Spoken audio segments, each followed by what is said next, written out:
Welcome in. The intelligence age is a topic that's practically everywhere you look these days. And judging by what you've sent our way, reports, research, even a Forbes article, it seems like you want to cut through the hype and really dig in. Exactly. And you're in the right place for that.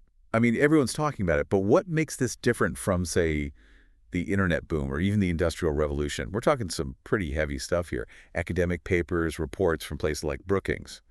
What's the common thread? It all comes down to human level artificial intelligence. Systems that are doing things, well, things we always thought were exclusive to us humans, like translating languages or even looking at financial data like an accountant would. Wow. Is AI really at that point now, handling those kinds of complex tasks? It is. But it's not about replacing those roles entirely. Think of it more like enhancing what humans can already do. Imagine if you had this kind of tech back when you were just starting out. Hmm, that's a thought. Makes you wonder what a younger me would have done with that kind of AI insight. It's pretty amazing, but it's not just about making our jobs easier, is it? One paper mentioned a massive investment, something like $80 billion just in AI for autonomous vehicles. 80 billion. And that's just the tip of the iceberg. It really shows how this isn't limited to just one industry. Sure, the self-driving car thing is exciting, but think about the impact on things like logistics or even public transportation. It has the potential to completely change how our cities work. Yeah, can you imagine commuting without dealing with traffic?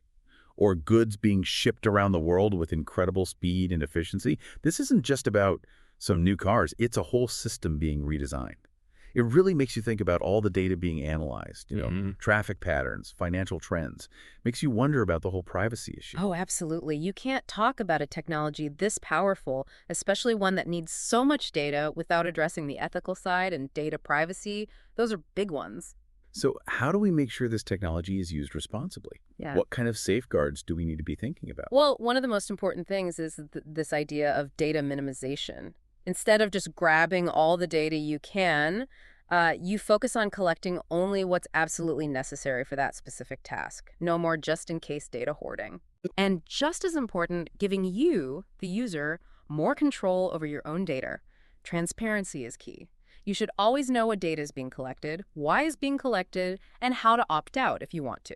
Transparency and control. That's reassuring, especially these days when it feels like our data is, well, everywhere. Yeah. But let's shift gears a bit and talk about jobs. That's the big one that makes people nervous, right? Are we all going to be replaced by algorithms? That's the million-dollar question, isn't it? I think it's more complicated than just robots taking over. Some jobs, yeah, they'll definitely change. That always happens with new technology. But remember, those billions of dollars we talked about being invested, this tech has the potential to create entirely new industries, new types of jobs that we can't even imagine yet. True. It's hard to even picture what those future jobs might look like. But one thing's for sure, we're going to have to adapt. Learning new skills is more important now than ever. Exactly. It's like lifelong learning on steroids. And the skills that are really human creativity, critical thinking, being able to understand emotions, those become even more valuable in this new world. This isn't about humans versus machines, it's about humans and machines working together, which actually brings us back to healthcare.